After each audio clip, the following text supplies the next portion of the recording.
विधान परिषदेचे सभापती राम शिंदे यांनी आमदार रोहित पवार यांना आता ललकारलेलं आहे। पुन्हा एकदा मैदानात या कुस्ती लागली की बघूच असं वक्तव्य आता राम शिंदेंनी केलं। आगामी विधानसभेसाठी राम शिंदे यांनी रोहित पवारांच्या विरोधात दंड थोपटलेले आहे। कोणाकोणाला पाणी पाजतो ते बघू असा थेट इशारा आता राम शिंदे यांनी दिला।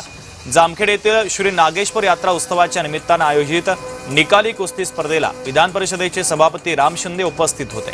या कुस्तीच्या मैदानावर मनोगत व्यक्त करताना त्यांनी राजकीय दंड थोपटलेले आहेत।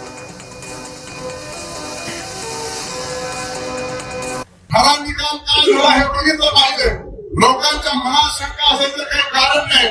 मान बघू कोण पडतंय कोण जिंकतंय बघायचं ना।